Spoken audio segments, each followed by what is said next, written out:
बिस्मिल्लाहिर्रहमानिर्रहीम। अस्सलाम वालेकुम viewers, welcome back to my channel Inam boutique. उम्मीद करती हूँ कि आप सब खैरियत से होंगे। अल्लाह ताला आप सबको अपने हिफ्ज़-ओ-अमान में रखे। आज की इस वीडियो में मैं आपको फैब्रिक और शटर लेस के साथ खूबसूरत सा दामन का डिज़ाइन बनाना सिखाऊंगी। ज़रूरी नहीं कि आप हर डिज़ाइनिंग में ऑर्गेन्जा ही इस्तेमाल करें, आप फैब्रिक और शटर लेस के साथ भी डिज़ाइनिंग कर सकते हैं। तो आज की इस वीडियो में मैं आपको ये खूबसूरत दामन डिज़ाइन बनाना सिखाऊंगी। तो चलिए शुरू करते हैं। ये मैंने हार्ड कार्ड का एक पीस लिया है। 2.1 इंच इसकी विड्थ है और 3.2 इंच इसकी लेंथ है। पहले हम इस तरह से लेंथ में से फोल्ड करके सेंटर में निशान लगाएंगे और फिर इस तरह से विड्थ में फोल्ड करके हमने इसके ऊपर लीफ की शेप ड्रॉ कर लेनी है। तो आप शेप नोट कर सकते हैं लीफ की। अब इस लाइन के अंदर वाली साइड पर मैं 3 पॉइंट पर निशान लगाऊंगी और इसके ऊपर भी हम लाइन ड्रॉ कर लेंगे। तो लीफ ड्रॉ हो चुका है। अब इस लीफ के राउंड में और सेंटर से हमने हार्ड कार्ड की कटिंग कर देनी है।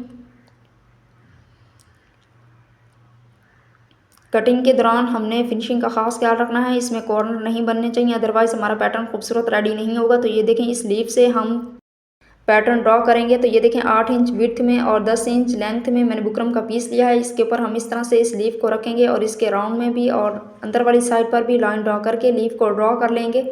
अब दूसरा लीफ हमने इस लीफ के बिल्कुल सामने कॉर्नर से कॉर्नर मिलाते हुए लीफ का ड्रॉ करना है, सेम तरीके से जिस तरह से हमने पहला लीफ ड्रॉ किया है। तीसरा लीफ भी बिल्कुल हमने इन दो लीफ के सेंटर में कॉर्नर को रखते हुए सेम तरीके से ड्रॉ कर लेना है। फ्लावर ड्रॉ हो चुका है। अब हमने इन तीनों पत्तियों के बिल्कुल सेंटर से हमने इस तरह से डंडी ड्रॉ करनी है इस फ्लावर की। ये भी 3 पॉइंट से ज़्यादा चौड़ी नहीं होनी चाहिए, हल्की सी कर्व शेप में हमने ड्रॉ करनी है। तो पैटर्न ड्रॉ हो चुका है। अब हमने इसकी कटिंग करनी है। तो ये जो हमने फ्लावर ड्रॉ किया है इसके राउंड में हमने एक्स्ट्रा बुकरम की कटिंग कर देनी है। तो कटिंग के दौरान हमने नीटनेस का ख़ास ख्याल रखना है कि क्योंकि जितना खूबसूरत और नीट हमारा पैटर्न कटिंग हुआ होगा उतना ही खूबसूरत हमारा डिज़ाइन रेडी होगा। अब इन लीफ के सेंटर से भी हमने कटिंग करनी है बुकरम की। तो हम पहले से लाइन ड्रॉ कर लेंगे इनके सेंटर में, ताकि इस तरह से हमें पत्ती को फोल्ड करने में आसानी हो। जब आप लाइन ड्रॉ कर लेंगे तो आपको इस तरह से बिल्कुल सेंटर से पत्ती को फोल्ड करने में बहुत ही आसानी होगी। तो ये देखें, हमारा पैटर्न जो है वो कटिंग हो चुका है। सेम तरीके से मैंने दूसरा फ्लावर भी कटिंग कर लिया है। अब मैंने शलवार के साथ के प्लेन फैब्रिक के ऊपर दोनों फ्लावर्स को पेस्ट कर लिया है प्रेस के साथ। अब इन फ्लावर्स के राउंड में सिर्फ 2 पॉइंट का फैब्रिक छोड़ते हुए एक्स्ट्रा फैब्रिक की हम कटिंग कर देंगे। 2 पॉइंट से ज़्यादा फैब्रिक हमने नहीं छोड़ना है और इस फ्लावर के राउंड में इस तरह से हमने कट लगा लेने हैं। कट लगा लेने से ये फैब्रिक बआसानी बुकरम के ऊपर टर्न हो जाएगा। तो इस तरह से ग्लू स्टिक का इस्तेमाल करते हुए मैं इस फैब्रिक को बुकरम के ऊपर टर्न करूँगी। तो आप इन पत्तियों के कॉर्नर फोल्ड करने का तरीका नोट कर सकते हैं।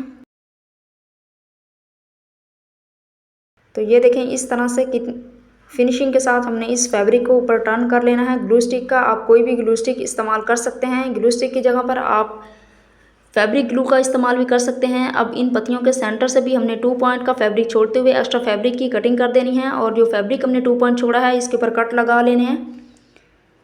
इस फैब्रिक के ऊपर ग्लू स्टिक लगाकर मैंने ये देखें ये फैब्रिक भी टर्न कर लिया है। अब हम इन पत्तियों के राउंड में लेस अटैच करेंगे। तो लेस पर मैंने ऑलरेडी कट लगा ली हैं। तो इस तरह से कॉर्नर से हमने लेस को कटिंग करके अटैच करना है। इससे पत्तियों के कॉर्नर बहुत ही नीट तैयार होंगे। ये आप देख सकते हैं, लेस हमने कंट्रास्ट कलर में लेनी है, सेम कलर की नहीं लेनी। याद रहे कि इस डिज़ाइन को बनाने के लिए आपने लेस ज़्यादा चौड़ी नहीं लेनी है, अदरवाइज़ आपका डिज़ाइन खूबसूरत तैयार नहीं होगा। लेस की किनारी को मैं सिर्फ पत्तियों के ऊपर रख रही हूँ और बाकी डिज़ाइन को शो कर रही हूँ। तो आप भी अगर लेस के अंदर कट लगा लेंगे तो आपको लेस को गुलाई में टर्न करने में बहुत आसानी होगी। ये देखें, मैंने अभी इन पत्तियों के सेंटर में लेस अटैच नहीं की, फिर भी ये फ्लावर खूबसूरत लग रहा है। ये आपकी अपनी चॉइस है, आप सेंटर में अटैच करें या ना करें, लेकिन मैं इन पत्तियों के सेंटर में भी इस तरह से लेस को अटैच करूँगी। तो ये आप देख सकते हैं, इन पत्तियों के सेंटर में भी मैंने लेस को अटैच कर लिया है। तो दोनों फ्लावर हमारे तैयार हो चुके हैं। अब नोट करें कि हमने इसे शर्ट के ऊपर किस तरह से अटैच करना है। कॉर्नर से 6.5 इंच पर निशान लगाना है दोनों साइड से और इस फ्लावर की डंडी को हमने इस निशान के ऊपर रखना है। तो पहले हम इस फ्लावर को ग्लू के साथ दामन के ऊपर अटैच कर लेंगे ताकि सिलाई के दौरान फ्लावर अपनी जगह पर रहें। ज़्यादा ग्लू का हमने इस्तेमाल नहीं करना, क्योंकि किसी किसी की मशीन टांका भी छोड़ देती है, तो इसलिए हमने जितनी ज़रूरत हो उतनी ही ग्लू लगानी है। अब नोट करें हमने सिलाई को कहाँ से स्टार्ट करना है, और इस तरह से राउंड में लगाते हुए जहाँ से हमने सिलाई को स्टार्ट किया था वहीं पर हमने सिलाई को एंड कर देना है। याद रहे कि सिलाई जो है वो लेस के ऊपर नहीं उतरनी चाहिए, क्योंकि अगर पर्पल कलर का थ्रेड ग्रीन कलर की लेस के ऊपर उतरेगा तो वो बहुत ही बुरा लगेगा और हमारा दामन का डिज़ाइन खूबसूरत नहीं बनेगा। तो ये देखें राउंड में सिलाई लग चुकी है। अब हमने इन पत्तियों के सेंटर में भी इस तरीके से सिलाई को लगा लेना है।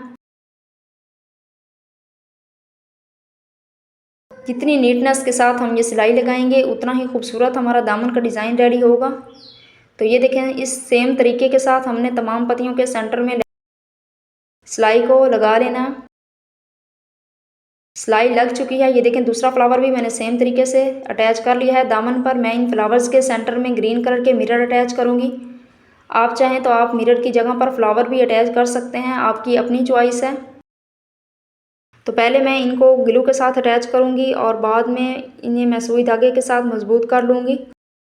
उम्मीद करती हूँ कि आपको आज का ये डिज़ाइन पसंद आया होगा। कमेंट सेक्शन में अपनी राय ज़रूर दीजिएगा। वीडियो को लाइक शेयर कर दीजिएगा और चैनल को सब्सक्राइब कर दीजिएगा।